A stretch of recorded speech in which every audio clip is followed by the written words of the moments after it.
Saya banyak mendapatkan pertanyaan dari teman-teman, baik itu di grup Telegram, komen-komen di YouTube, bahkan teman-teman di sekitar lingkungan yang selalu bertanya kapan Pi bisa betul-betul menjadi uang beneran.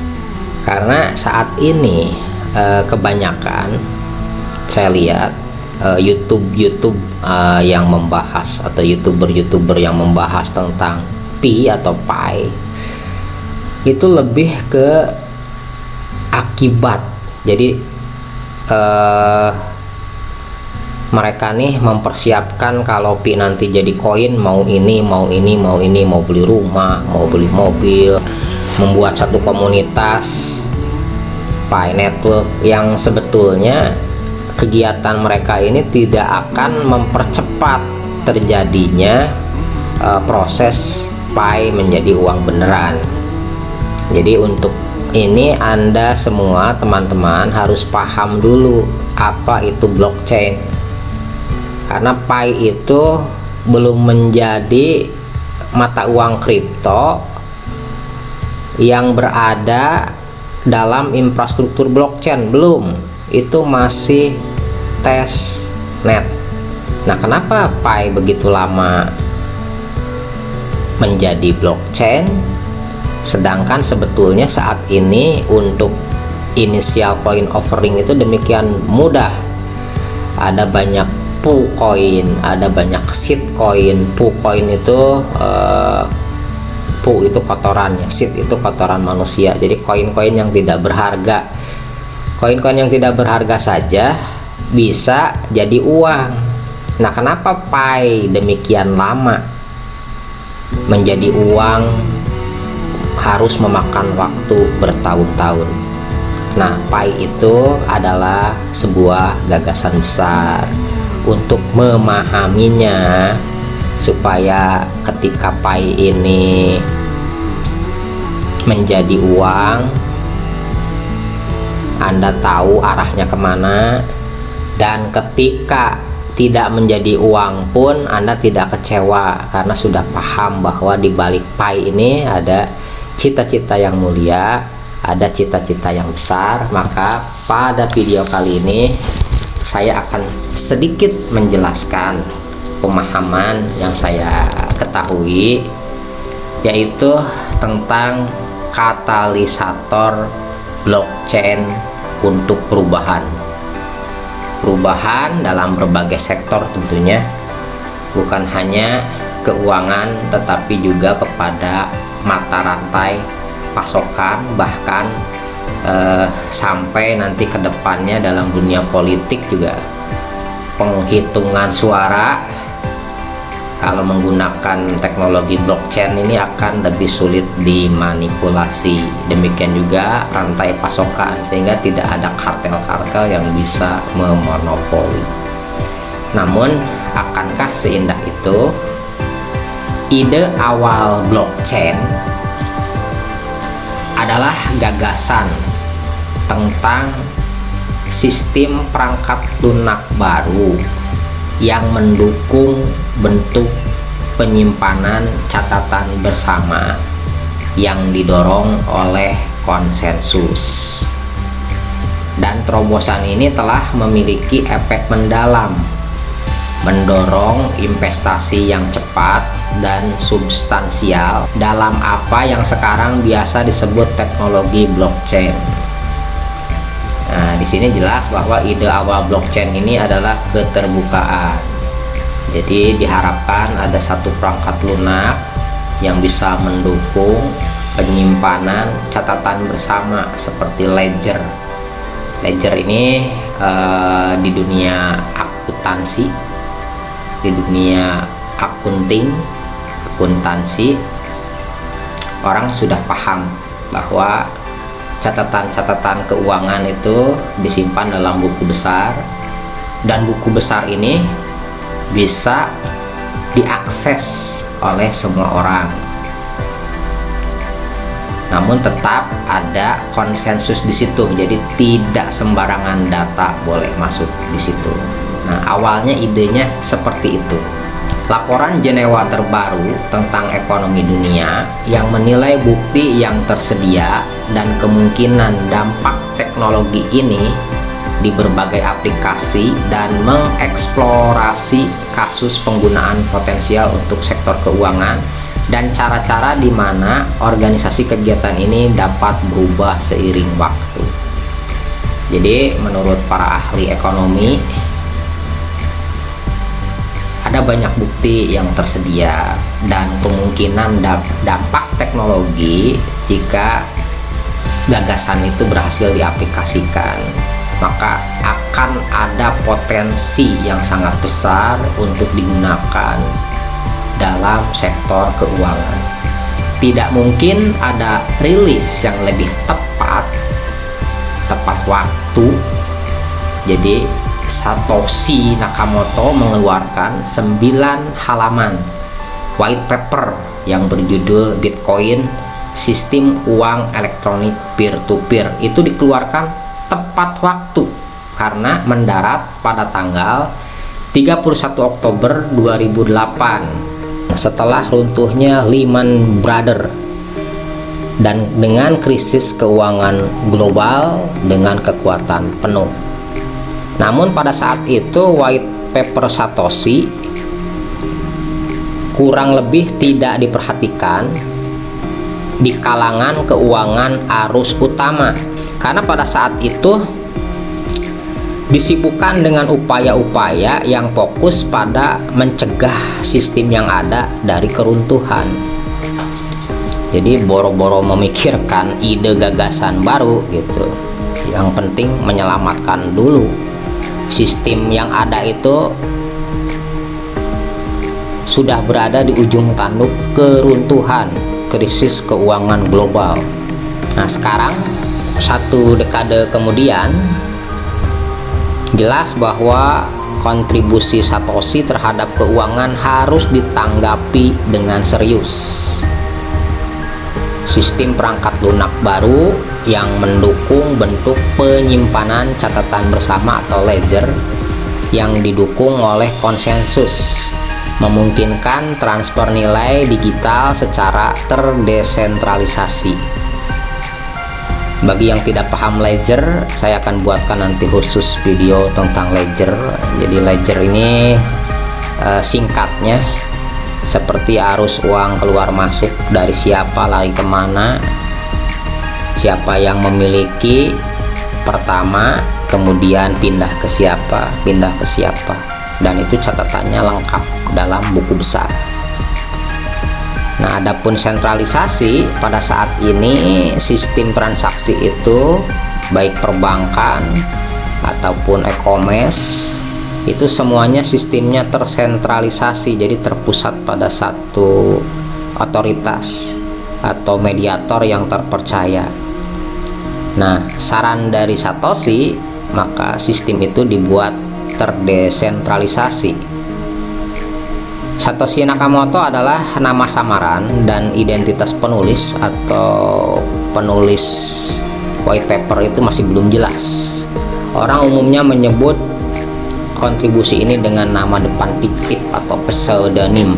Dalam arti tertentu, kontribusi Satoshi itu sebetulnya tidak sepenuhnya baru, karena ide-ide ini sudah dari dulu disampaikan dan dilaksanakan, namun beberapa diantaranya menemui kegagalan. Anda bisa nonton video yang saya buat tentang Bitcoin, khusus tuh saya buatkan, dan itu berseri, silahkan diikuti.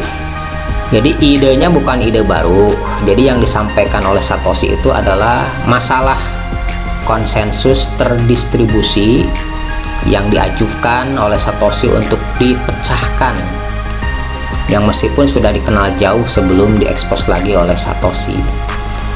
Nah, masalah ini adalah pertanyaan tentang bagaimana banyak komputer yang dijalankan secara independen dapat dengan andal menyetujui satu set data umum jika ada kesalahan, yaitu di mana ada resiko bahwa satu atau lebih komputer secara sengaja atau tidak sengaja diprogram untuk memasukkan informasi palsu.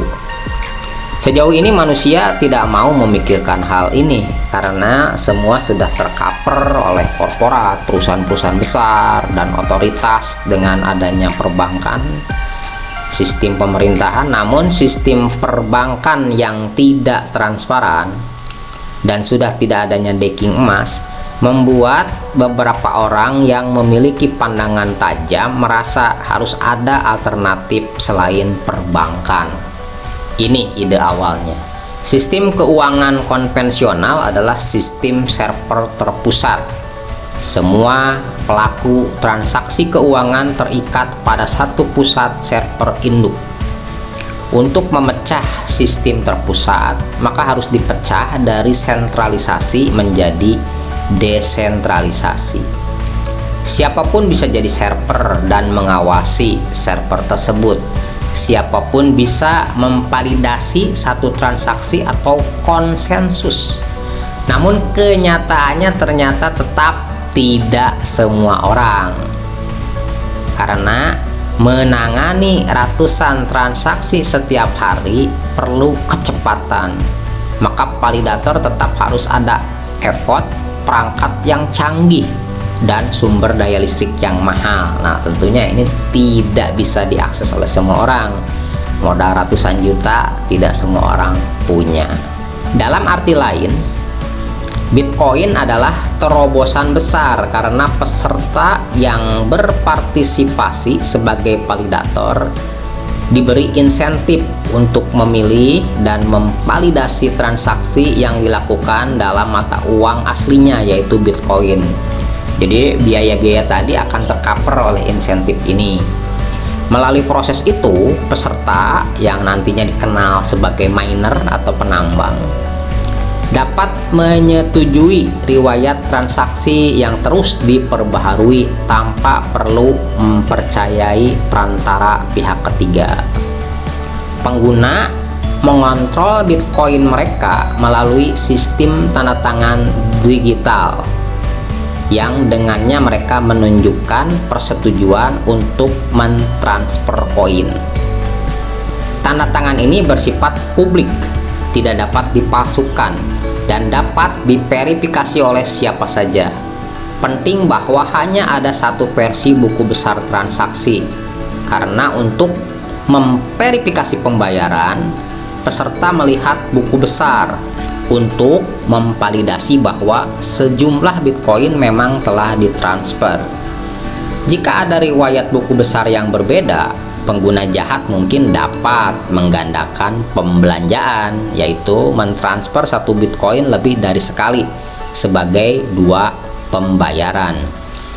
Ide sederhana dan lugas ini dari seorang atau mungkin organisasi bernama Satoshi, dan kode perangkat lunak terkait telah memiliki efek mendalam, mendorong investasi yang cepat dan substansial dalam apa yang sekarang biasa disebut sebagai teknologi blockchain. Blockchain adalah protokol konsensus yang digunakan untuk membuat log tambahan saja. Dalam kasus Bitcoin, buku besar transaksi yang kemudian dapat digunakan untuk membentuk basis data yang dapat diaudit. Dalam Bitcoin, catatan tentang siapa yang memiliki koin dan kemana koin berpindah semua tercatat secara lengkap. Basis data ini dibangun oleh banyak peserta atau miner. Nah, dalam Pi atau Pi itu disebut node.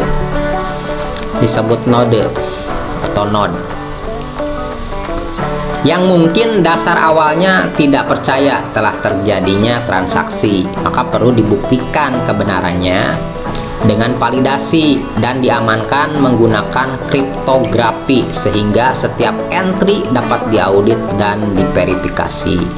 Nah, Pi sedang membangun ini dengan membangun circle keamanan, lingkaran keamanan. Jadi ketika Anda diharapkan berkontribusi, nah Anda itu satu sama lain saling memverifikasi bahwa orang ini dapat dipercaya. Itu yang dibangun Pi.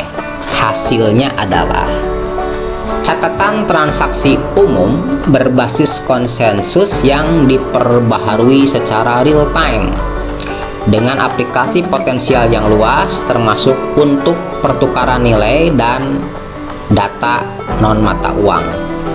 Secara teori, sistem seperti itu dapat mengakhiri kebutuhan akan rekonsiliasi yang memakan waktu dan mahal di seluruh buku besar yang terpisah dan terpusat yang dijalankan oleh banyak entitas. Ini juga dapat memungkinkan bentuk-bentuk baru kegiatan ekonomi yang sebelumnya tidak mungkin dilakukan tanpa adanya penengah atau mediator yang dapat diandalkan. Mediator ini bisa perbankan atau dalam e-commerce, escrow, pihak ketiga. Kami percaya teknologi ini dapat mengurangi biaya kepercayaan yang sudah mendarah daging, yang saat ini menambah gesekan pada perdagangan dan memperkaya penjaga gerbang perantara kepercayaan atau mediator di seluruh perekonomian seperti Visa, Mastercard, dan lain-lain. Pengembang blockchain setuju. Mereka memikirkan sejumlah kegunaan potensial baru untuk pembayaran lintas batas dalam clearing dan penyelesaian transaksi keuangan, untuk manajemen rantai pasokan, untuk transaksi perangkat-perangkat di Internet of Things, untuk menciptakan properti yang lebih andal dan pencatatan aset, untuk memasukkan identitas digital portable, dan untuk meningkatkan berbagai catatan di area sensitif seperti perawatan kesehatan.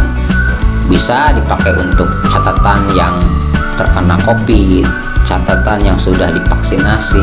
Ini lebih transparan kalau menggunakan teknologi blockchain. Namun bahkan setelah hampir 1 dekade, masih banyak yang belum jelas tentang bentuk atau bentuk blockchain apa yang akan berlaku. Nah, ini peluang Pi di sini.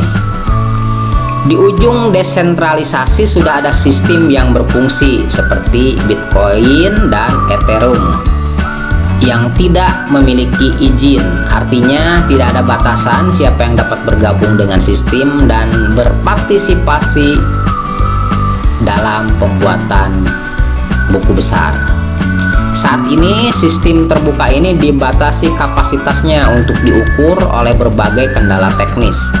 Solusi inovatif untuk masalah ini sedang diupayakan dengan tujuan meningkatkan kemampuan pemrosesan transaksi dan menurunkan persyaratan komputasi secara keseluruhan, tetapi mereka belum cukup terbukti di lingkungan langsung. Nah, Pi mencoba memasuki wilayah ini dengan ide gagasan mata uang kripto untuk semua orang, mata uang kripto dalam genggaman tangan, mining yang tadinya di komputer menjadi hanya di handphone, yang sebenarnya bukan benar-benar mining kalau di handphone, tetapi sistem konsensusnya ini tidak lagi memecahkan kode-kode matematis yang sulit, hanya kepercayaan antar lingkungan atau lingkaran security yang Anda bangun. Nanti kedepannya kepercayaan antar orang per orang itu yang akan menjadi konsensus. Basis data terpusat tradisional menghindari kendala ini, tetapi mengandalkan entitas terpercaya. Mereka banyak digunakan saat ini. Jadi saat ini kita masih menggunakan teknologi yang bukan blockchain untuk semua transaksi keuangan fiat saat ini. Mereka banyak digunakan saat ini dan mungkin masih berlaku di banyak area. Mungkin dengan beberapa peningkatan yang terinspirasi oleh pesaing berbasis blockchain. Jadi keuangan yang sekarang kita pakai ini pun mereka mulai sedikit mengubah-ubah, memodifikasi supaya setidaknya apa yang mereka tidak miliki di teknologi blockchain bisa mereka cover. Timbullah peningkatan yang terinspirasi oleh pesaing berbasis blockchain seperti BCA, sekarang ada Blue, aplikasi Blue namanya. Di antaranya ada banyak sekali pengembangan atau berpotensi berkembang. Blockchain yang diizinkan yang memiliki tingkat desentralisasi tertentu tanpa terbuka untuk semua. Nah, boleh jadi nanti otoritas ini pun akan mengakses teknologi blockchain, tapi blockchain yang sifatnya terbatas atau privasi. Jadi blockchain sistem desentralisasi tetapi tetap ada dalam kendali mereka. Dalam laporan Jenewa ke-21 tentang ekonomi dunia, kami menilai bukti yang tersedia dan kemungkinan dampak teknologi ini di berbagai aplikasi. Kami juga mengeksplorasi secara rinci kasus penggunaan potensial untuk sektor keuangan dan cara-cara di mana organisasi kegiatan ini dapat berubah dari waktu ke waktu. Eksekutif yang menjalankan perantara di bidang keuangan atau dimanapun di bidang ekonomi sedang memikirkan apakah peran itu akan terbukti berkelanjutan karena bentuk interaksi yang lebih terdesentralisasi menyebar. Dan tentu saja banyak pengusaha tertarik untuk menantang atau bahkan mendobrak bentuk-bentuk intermediasi yang sudah mapan.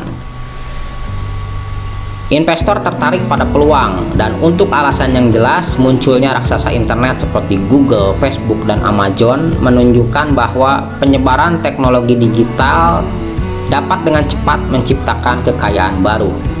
Tanpa pertanyaan, teknologi blockchain telah menjadi berita utama dan menarik modal. Sebagian karena pengembang tidak hanya mengaitkan sifat desentralisasi Bitcoin, tetapi juga gagasan yang lebih umum bahwa investor dapat berpartisipasi dengan membeli apa yang dikenal sebagai koin. Isu-isu hukum lengkap, seperti halnya semua hal menarik bagi spesialis tetapi agak sulit untuk dipahami sepenuhnya oleh non-spesialis. Laporan Jenewa kami mencoba memberikan panduan yang dapat diakses. Persisnya bagaimana hal ini akan terjadi bagi perkembangan kegiatan baru ini dan secara potensial bagi perekonomian secara keseluruhan.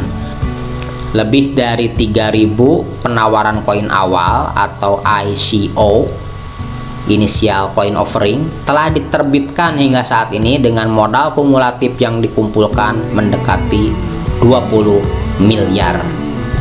Nah, berikut data ICO dengan lingkaran yang menunjukkan jumlah modal yang terkumpul, diterbitkan oleh CoinDesk. Nah, ini datanya. Nah, ini pelacak ICO secara kumulatif terus meningkat.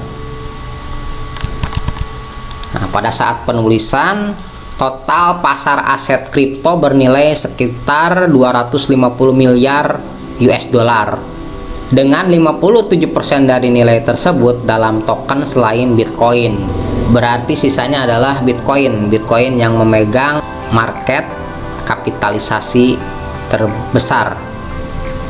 Setidaknya ada 200 pertukaran kripto atau exchange yang beroperasi dengan puluhan juta pelanggan di seluruh dunia. Regulator dipaksa untuk mengambil pandangan dalam situasi ini. Inovasi itu penting dan umumnya mendorong perkembangan ekonomi ketika negara-negara mendukung, seperti halnya perkembangan internet. Kami biasanya mendapatkan lebih banyak produk baru, nilai yang lebih baik bagi konsumen, dan lebih banyak pekerjaan bagus ketika inovasi yang masuk akal diizinkan untuk dilakukan. Nah, perizinan inilah yang kedepannya mungkin akan sedikit menghambat Pi. Makanya Pi ini betul-betul dirancang sedemikian tertib dan telitinya. Kalau ibaratkan pohon bambu, akarnya dulu yang dibangun. Nah, setelah akarnya kuat, barulah bambu itu tumbuh. Namun pada saat yang sama, gelombang ICO baru-baru ini dan kegilaan investasi umum di ruang ini telah menarik penipuan dan penyalahgunaan yang signifikan. Satu studi pada Februari 2018 menemukan bahwa 59% sampel ICO 2017 telah gagal atau setengah gagal. Dalam laporan Jenewa, kami membongkar secara rinci apa yang diketahui dari kasus-kasus yang telah diselidiki, misalnya oleh Komisi Sekuritas dan Bursa. Dalam penilaian kami, agar teknologi blockchain mencapai potensinya, baik dalam hal aplikasi maupun untuk investasi, mereka harus lebih sepenuhnya dibawa ke dalam kebijakan publik dan kerangka hukum.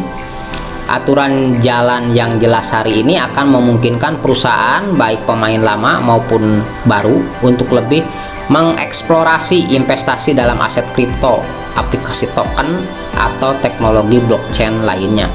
Poin-poin utama termasuk pengungkapan penuh dan adil kepada peserta dalam skema investasi, khususnya mempromosikan transparansi dan aturan terhadap penipuan dan manipulasi di pasar kripto.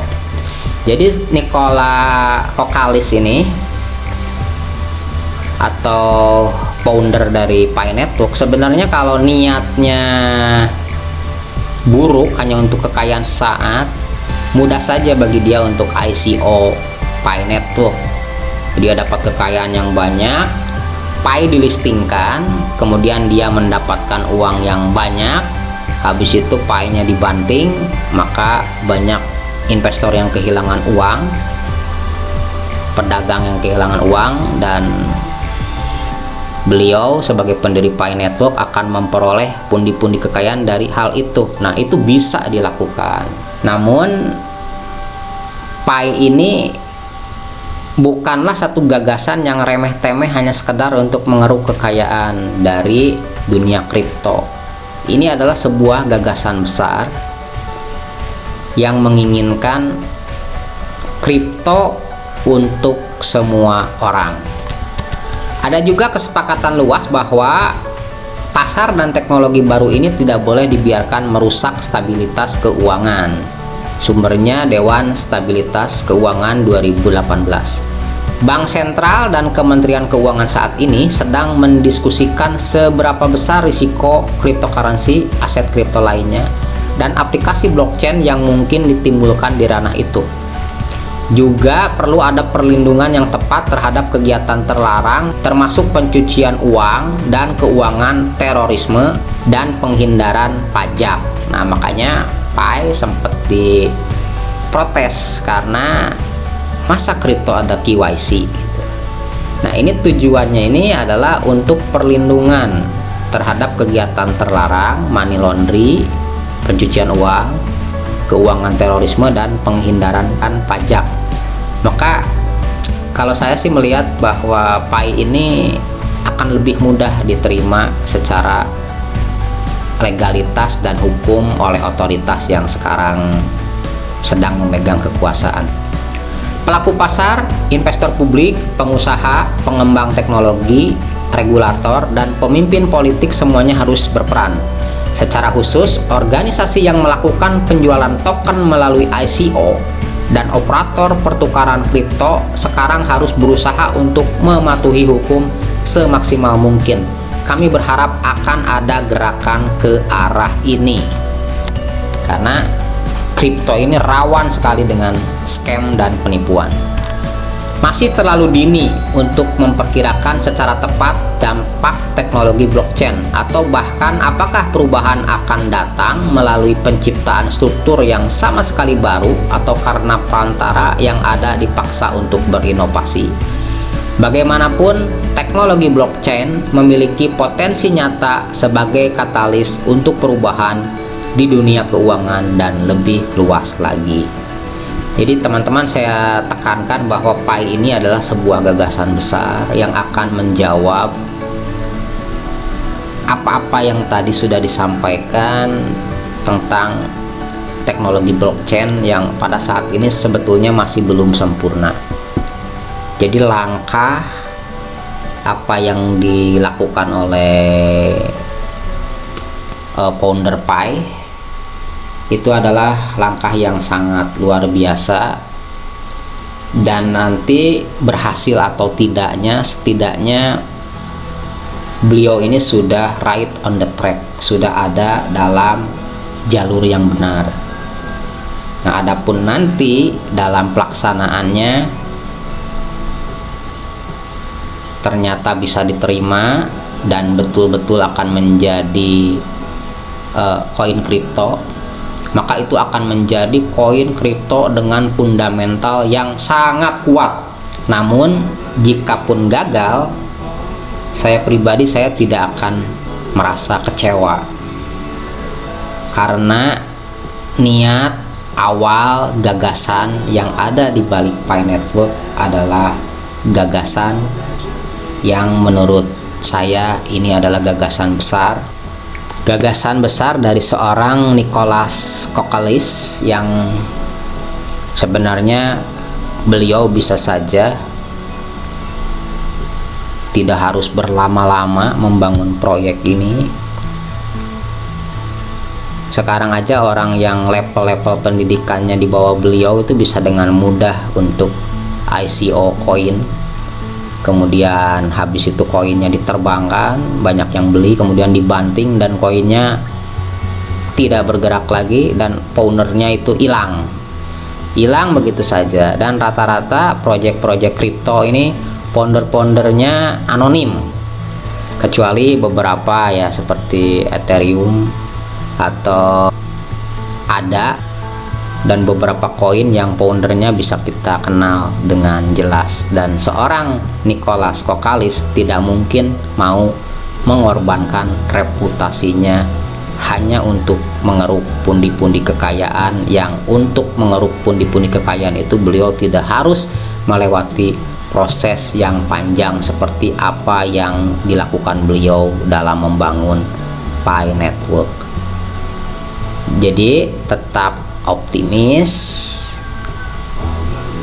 tetap update, namun jangan halu dan jangan lagi bertanya-tanya kapan Pi dapat dicairkan. Ketika semua hukum sebab dan kebocoran-kebocoran itu berhasil disempurnakan, jadi dalam membangun satu infrastruktur blockchain itu ada beberapa yang harus disempurnakan, dan itu sudah dicoba sedikit demi sedikit. Dan uniknya orang awam ini bisa belajar dari Pi bagaimana teknologi kripto secara tidak langsung. Jadi Anda diajarkan, dikenalkan mining, kemudian Anda diajarkan bagaimana membuat wallet, kemudian Anda diajarkan bagaimana menjadi node atau node,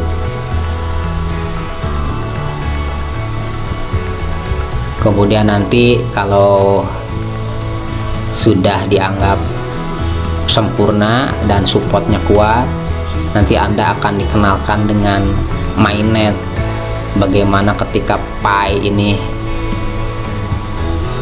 berdiri dalam sebuah infrastruktur blockchain dan mulai bisa diakses dan menjadi koin kriptografi yang sebenarnya.